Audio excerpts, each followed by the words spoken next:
Happy Tuesday. Welcome back to take 521,389. It feels like that. But, anyways, on a positive note, we are going to have a video here on Kevin Toll Reads, a miscellaneous video. I'm going to talk about my first take on underrated reads. Books that I feel are completely underrated, do not get enough love, in my opinion. I am looking forward to the comments because I think there's going to be a plethora of books and other people that are going to be able to weigh in and say, hey, this is well, this is well. And I think comments are great because then I get to say, oh, I've never heard of that. Put that on my list. So that's always great. It's almost like you get a sneak peek into other people's bookshelves. So without further ado, let's get it started. First and foremost, I don't think Lawrence Block gets enough love. And Hitman series, starting with Hitman, is my first underrated book. It's such a fantastic introspective look at a unique character and his mundane way of going about performing these hits and traveling the world and getting emotionally invested when he shouldn't be, and his dynamic relationship with the guy in White Plains and Dot. Trust me, once you read the first one, you're going to dive through the series and you're going to want to get into books 2, 3, and 4 and see where this goes. It's great. Dark Matter by Blake Crouch. I don't think this gets enough love. Yes, it's getting a TV adaptation and all that. It's still such a good book. Such a good book. I think it's just recently getting some love, but still not enough in my opinion. It is a really, really good read. I think you should check it out. You're talking about, virtual realities and superposition.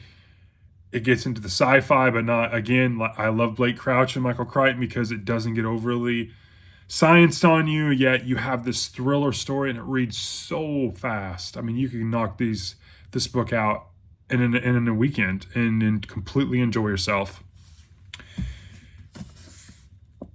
Stephen King. You knew he was going to be on here. It is Stephen King release day. But this one, the Mr. Mercedes trilogy and book 1, Mr. Mercedes, I think is completely underrated. I've read the Mr. Mercedes trilogy 3 times. So I've read this book 3 times. I still think it is fantastic.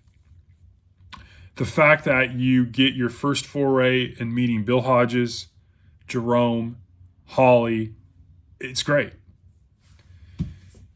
Andy Weir, The Martian, completely underrated in my opinion. Andy Weir's only published, I think 3 or 4 books. This one gets overshadowed by Project Hail Mary. That is definitely something I think that causes me to believe that it's underrated. Project Hail Mary is top-notch. Top-notch. You definitely want to listen to it on Audible. That's just my opinion. The voice narration is so good there. But in particular, The Martian, to me, is a completely underrated book because of Project Hail Mary. This is a fantastic story. Obviously, there's a movie, but the book, to me, is far, far better. And then lastly, my 5th one, and probably my most underrated book, Joe Hill, Heart-Shaped Box. This one, to me, is the most underrated of the 5 books. I was stuck between it and Hitman just because of, you just don't see much about them. But obviously Joe Hill is Joe King, who's Stephen King's son, but he's an author that can stand on his own. And this book, it was the first book I read by Joe Hill. It is one of the best books I read by Joe Hill. If you like thrillers, if you like horror stories, if you like ghost stories, eerie, this is the book for you. It tells a story about a man that becomes possessed by a ghost, cursed by a ghost, who is a former musician that's retired, and it uproots his life, and he's got to figure out how to deal with it type thing. And he doesn't live a life that's completely moral. And so, yeah, it's a great, great story. So many different plot threads. It has you guessing. It has you sleeping with the lights on.